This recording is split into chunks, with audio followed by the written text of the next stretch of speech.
Matt, a point away at the league leaders that probably should have been 3, a performance to be extremely proud of though. Yeah, top quality performance. We asked him to make an extra pass tonight to follow on from Saturday's performance where we were just lacking that extra bit of quality in possession. But a bit more training time, a couple more bodies coming into the frame. And you touched on it there, probably that performance deserved more than a point. We felt we deserved a point at the weekend, but sometimes it doesn't quite go your way in terms of the run of the mill, and we're not quite getting the points return we feel we deserve at the moment, but we can certainly take heart and confidence from that performance. And dare I say it, considering the position we're in squad selection wise, that's the best performance of the season? Oh, that's a long shot in relation to that. You know, the selection was a simple one again. It was players who we felt could play as close to 90 minutes as possible.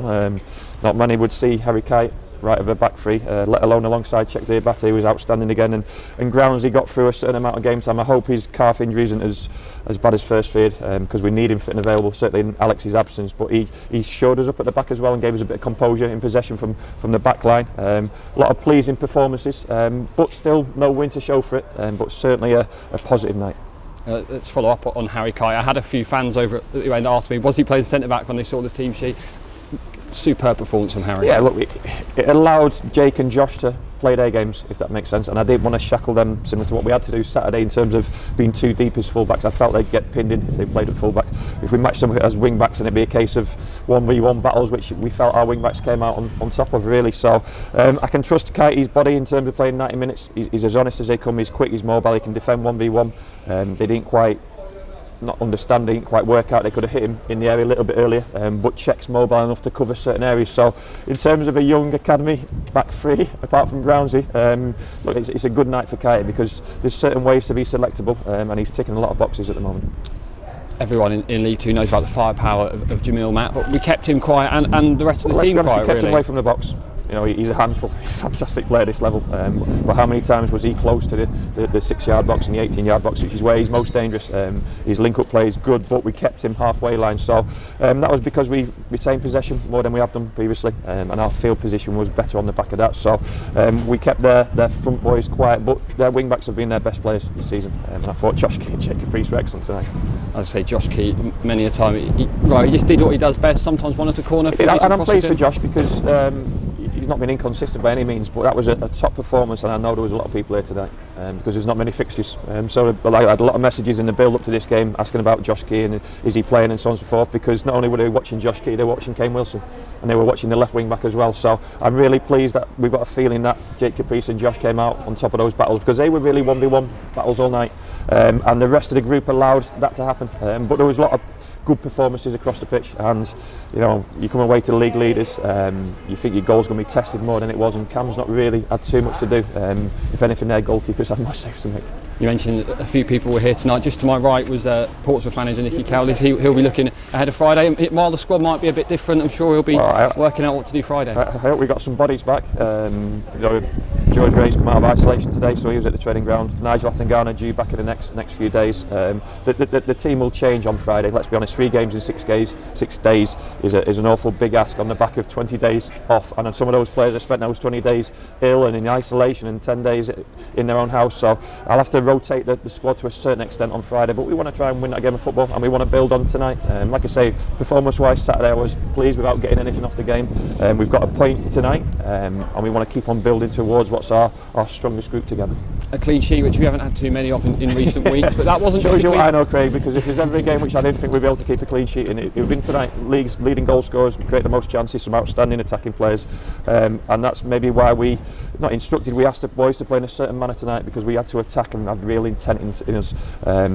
And you know, sod's law, we kept a clean sheet as well. And I think there's been a few games this season where we haven't kept a clean sheet, and Cam hasn't had a save to make, and he has had to make a couple tonight. He'll be pleased. Let's be honest. You know, he was well protected by a really honest team in front of him. You know, if we've got anything at Exeter City, we've got the most honest group of players in the land, and it's my job now to keep adding quality to that group and keep improving the younger ones to keep adding quality in certain areas of the pitch. So I couldn't ask any more of them. Like I say, I hope it's not took too much out of him. You know, Tim close to 90 minutes again, so getting him back to full fitness. I just hope Groundsy's injuries and is a little strain in that calf, because we need him.